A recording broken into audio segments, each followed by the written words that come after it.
Simple shape से ये design किस तरह से बनाई जाती है वो आज के वीडियो में हम सीखेंगे। हेलो, नमस्ते, how are you all today.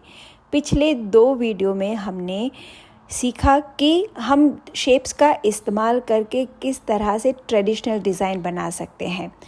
Traditional design हमने बहुत ही डिटेल में सीखी, लेकिन आजकल मॉडर्न डिज़ाइन में स्ट्रक्चर बहुत ही पॉपुलर है। तरह तरह के स्ट्रक्चर बनाए जाते हैं और कई बार नए आर्टिस्ट वो स्ट्रक्चर को देख के कंफ्यूज हो जाते हैं कि किस तरह से इन्हें बनाए जाए। स्काईलाइन भी वो स्ट्रक्चर डिज़ाइन का ही एक भाग है। आजकल हमारी ब्राइड्स दुनिया के अलग अलग भागों से आती हैं और वो लोग थीम डिज़ाइन बनाना चाहते हैं। थीम डिज़ाइन में कई बार दुल्हन कहाँ से आई है, दूल्हा कहाँ से आया है, वो लोग कहाँ पर रहते हैं, उस जगह की जो स्काईलाइन होती है वो बनाना वो पसंद करते हैं।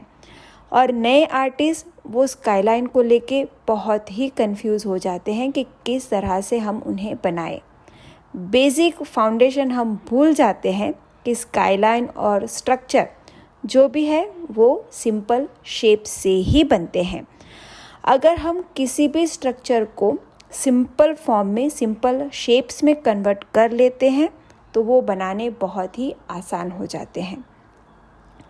यहाँ पर मैं कोई स्काईलाइन तो नहीं सिखा रही हूँ, लेकिन बहुत ही सिंपल वाला एक स्ट्रक्चर दिखा रही हूँ जो बहुत ही कॉमनली मेहंदी डिज़ाइन में आजकल इस्तेमाल हो रहे हैं।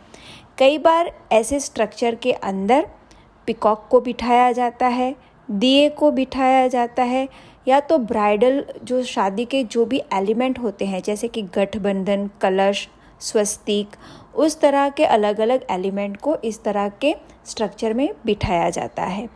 तो इसीलिए मैंने सोचा कि चलो ना हम भी ना क्यों सिंपल शेप से ये मॉडर्न लेआउट वाला स्ट्रक्चर क्रिएट करें। जो मैं बना रही हूँ, अगर आप ध्यान से देखोगे तो आपको भी लगेगा कि अरे ये तो बनाने में कितना सिंपल है और हम खामखा डर रहे थे ये बनाने में।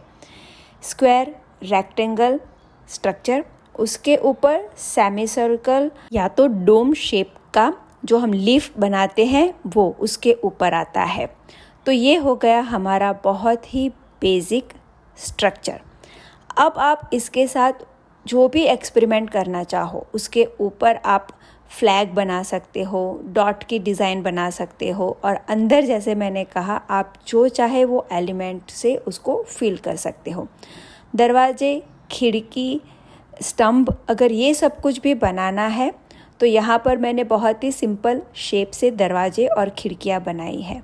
तो आप इस तरह से कोई भी शेप को वहाँ पर बिठा के ड्रॉ करके दरवाजे, खिड़की, स्टम्प वगैरह बना सकते हो। अब उसके अंदर आप शेडिंग के साथ, बोल्ड फिलिंग के साथ, या तो फिर दोनों का मिश्रण करके फिल कर सकते हो। उसके जो स्तंभ है, जो पिलर्स हैं, उसके अंदर भी आप बॉर्डर की कोई भी डिज़ाइन भर के उसमें एक स्ट्रक्चर में एक जान डाल सकते हो। तो ये तो बहुत ही सिंपल आइडियाज़ मैं यहाँ पर शेयर कर रही हूँ। स्ट्रक्चर के बराबर नीचे मैंने वापस एक रेक्टेंगल शेप लिया है और उस रेक्टेंगल को मैंने 3 स्क्वायर आप कह सकते हो, स्क्वायरिश रेक्टेंगल में उसको डिवाइड किया है। तो इस तरह से डिज़ाइन में आप प्रोग्रेस कर सकते हो। अब हमने ऊपर की ओर स्ट्रक्चर बनाया है, थोड़ा सा ज्योमेट्रिकल शेप्स हमने लिया है, तो इसीलिए हमने उसके बराबर नीचे फ्लोरल डिज़ाइन की है। ये मेरी तरह से एक बैलेंस लाने का तरीका है डिज़ाइन में कि अगर बहुत ज़्यादा कुछ ज्योमेट्रिकल हो जाता है तो उसके साथ हम थोड़ा सा फ्लोरल डाल दें तो वो थोड़ा बैलेंस रखता है। हर एक का अपना अपना डिज़ाइनिंग का नज़रिया अलग अलग होता है। मैं हमेशा इस तरह से डिज़ाइन को बैलेंस करने की कोशिश करती हूँ।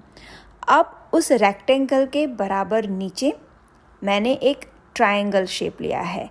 तो डिज़ाइन में ये प्रोग्रेस भी मैंने इसीलिए किया है ताकि आप लोगों को समझ में आए कि किसी भी तरह के शेप को आप डिज़ाइन में डाल के उसमें वैरायटी ला के नई तरह की डिज़ाइन बना सकते हो। डिज़ाइन दिखने में कॉम्प्लिकेटेड होती है, जब आप उसको सिंपल शेप्स में कन्वर्ट कर देते हो तो वो बहुत ही आसान हो जाती है।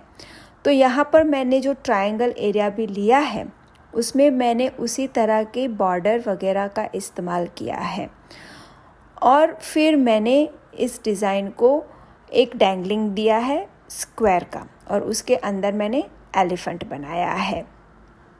आप चाहे तो डिज़ाइन में किसी भी तरह से आप प्रोग्रेस कर सकते हो। मेरा सिर्फ यहाँ पर हेतु यही था कि आप लोगों को शेप्स को लेके जो डर बना रहता है कि हम डिज़ाइन नहीं बना पाते, डिज़ाइन बहुत ही कॉम्प्लिकेटेड हो जाती है, स्पेशली जो मॉडर्न स्टाइल मेहंदी की डिज़ाइन है वो बहुत ही कॉम्प्लिकेटेड है, हम नहीं बना सकते। तो जो भी आप डिज़ाइन हो उसको पहले स्टडी करो, उसको सिंपल शेप्स में ब्रेक डाउन करो, वहाँ पर किस तरह से डिज़ाइन को बनाया गया है step by step, shape by shape, वो आप स्टडी करो। तो उसके बाद कोई भी डिज़ाइन आपके लिए डिफ़िकल्ट नहीं रहेगी। अगर आप डायरेक्ट मेहंदी के कोन से दिक्कत अनुभव कर रहे हो तो आप पहले पेंसिल से थोड़ा सा रफ़ स्केच ड्रॉ कर लो कि ये कैसा लगेगा। लेकिन याद रखो, पेंसिल से ड्रॉ करना और मेहंदी के कोन से ड्रॉ करना दोनों की टेक्निक में भी डिफरेंस है, दोनों के लुक में भी डिफरेंस है। लेकिन जब हम किसी के बेसिक स्ट्रक्चर को नहीं समझ सकते, उस डिज़ाइन को हम पहले पेंसिल से थोड़ा सा रफ़ आइडिया क्लियर कर देते हैं तो फिर मेहंदी के कोन से ड्रॉ करना बहुत ही आसान हो जाता है। तो इस वीडियो के ज़रिए मैंने यही कोशिश की है कि शेप्स को लेके ट्रेडिशनल डिज़ाइन किस तरह से बनाते हैं वो तो मैं बहुत बार सिखा चुकी हूँ और अब तो आप लोगों को भी आ गया होगा कि किस तरह से हम अलग अलग शेप को अरेंज करते हैं तो एक ट्रेडिशनल डिज़ाइन के मोटिव हम बना सकते हैं। लेकिन उसी शेप्स को अगर हम मॉडर्न स्टाइल से अरेंज करते हैं तो हम आजकल की जो मॉडर्न डिज़ाइन है वो भी बना सकते हैं। सेम है, डिज़ाइन होती है और वो सिर्फ शेप से बनती है। लुक उसका कुछ भी हो, ट्रेडिशनल हो, फ्लोरल हो, लेटेस्ट मॉडर्न स्टाइल हो, स्ट्रक्चरल हो, उसके बेस में हमेशा शेप्स होते हैं और वही शेप्स आप आइडेंटिफाई करने की कोशिश करोगे, सीखने की कोशिश करोगे तो आप किसी भी तरह की डिज़ाइन बना सकते हो। तो चलिए, ये इसी के साथ मैं बिना आर्ट पैशन से आप सबसे विदा लेती हूँ। हम बहुत जल्दी वापस मिलेंगे। तब तक के लिए stay blessed and stay inspired and keep inspiring everyone. Take care everyone. Thank you. Bye bye. See you.